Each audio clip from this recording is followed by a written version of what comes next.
Today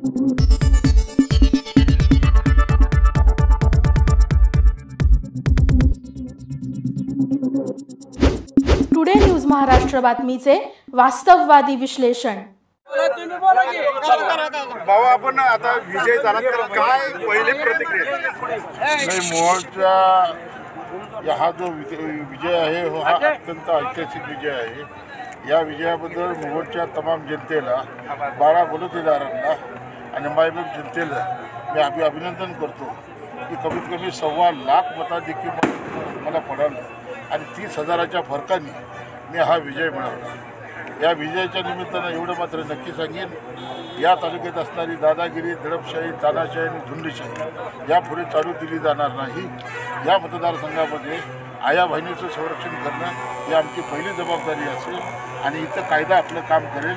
इथली मालकशाही आज संपलेली आहे आणि आता खऱ्या अर्थानं स्वातंत्र्याची पहाट आज या मोहोळच्या जनतेला बघायला मिळालेली आहे। आजपासून मोहोळमध्ये लोकशाही मार्गानं सर्व काही कामकाज होईल, इथं हुकुमशाही चालणार नाही। भाऊ माझे आमदार, मी तुम्हाला मगाच सांगितलं की राजन पाटील काय म्हणाले याच्याशी आता मोहोळच्या जनतेने उत्तर दिलेलं आहे। मोहोळच्या जनतेने मला 30,000चं मताधिक्य देऊन निवडून दिलेलं आहे। त्यामुळं राजन पाटील मालक वगैरे आता तुम्ही ते सोडून द्या। आता इथं खऱ्या अर्थानं लोकशाहीचं राज्य येईल। इथं दादागिरी, दडपशाही, झुंडशाही, तानाशाही चालू दिली जाणार नाही। महाराष्ट्राच्या विधिमंडळामध्ये या मोहोळ मतदारसंघाचा गेले 30 वर्ष झालं प्रचंड मोठ्या प्रमाणामध्ये विकास झालेला नाही। विकासाच्या नावावरती इथल्या मतदारांना विटी धरण्याचं काम हे आमदार अनगरकरांनी केलं होतं। आज त्या अनगरकरांच्या चावडीमधून मोहोळ मतदारसंघ हा सुटलेला आहे आणि हे सुटण्याचं काम जे 1.25 लाख लोकांनी मला मतदान करून दिलेलं आहे त्यांचा विश्वासाला पार ठरण्यासाठी येत्या 5 वर्षामध्ये मोहोळचा चेहरा मोहरा बदलण्याचं काम एक आमदार म्हणून मी करेन। अपर तहसील कार्यालय रद्द करण्यासाठी आता काय प्रयत्न? ताबडतोब मी तुम्हाला पहिलेच सांगितलं होतं की सरकार कुणाचं जरी आलं तर 30 दिवसाच्या आत आपण अपर तहसील कार्यालय रद्द करू।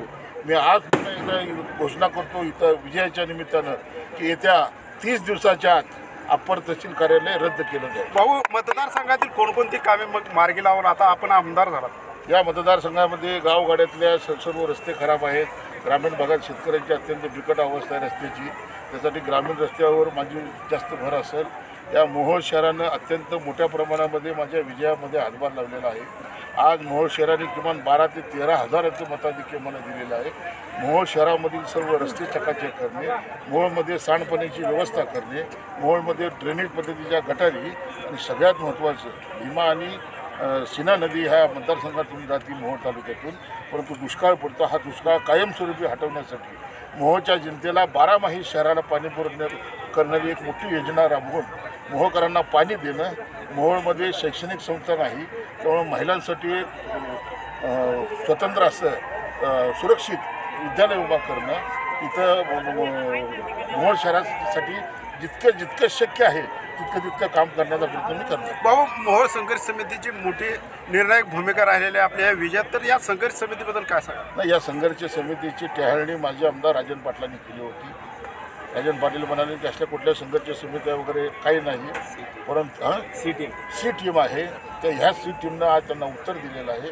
मोहोळच्या जनतेने त्यांना त्यांची जागा दाखवलेली आहे आणि जेवढे अनगरला गेलेले सरकारी कार्यालय आहेत ते सर्व कार्यालय हे पुन्हा एकदा मोहोळमध्ये आणण्यासाठी हा माझा पहिला अजेंडा आहे।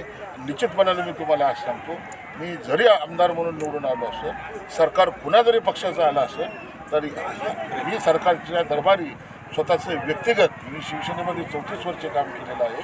त्यामुळं 34 वर्षाचा माझा राजकीय हितसंबंधाचा उपयोग करून मोहोळ मतदारसंघासाठी जास्तीत जास्त निधी आणणं आणि मोहोळमध्ये दादागिरी संपुष्टात येण्यासाठी जे शक्य आहे ते सारे प्रयत्न केले जातील। पण एक मात्र निश्चितपणानं सांगतो, आज या विजयाच्या निमित्तानं सांगतो, मोहोळमध्ये अजिबात दादागिरी खपवून घेतली जाणार नाही। आमदार राजू खऱ्यांचा विजय आमदार होता, याला कसं उत्तर द्यायला? 4 टिपर टाकून आमदार होता येत नव्हतं। ही जी सडलेली बुद्धी होती अनगरकरांची बुद्धी ही सडलेली होती। एक तानाशाही, हुकुमशाही, निजामशाही पद्धतीचा हा कारभार अनगरकरांचा होता आणि मोहोळची जनता एक दिवस वाट पाहत होती की एक दिवस याला आणि मी आज तुम्हाला पुन्हा एकदा सांगतो, मोहोळमध्ये रक्तरंजित इतिहास घडलेला आहे। आमच्या कित्येक शिवसैनिकांचे बलिदान इथं गेलेले आहेत आणि त्या बलिदानांनी गेलेल्या शिवसैनिकांचे रक्तांनी माखलेले हात या अनगरकरांचे आहेत.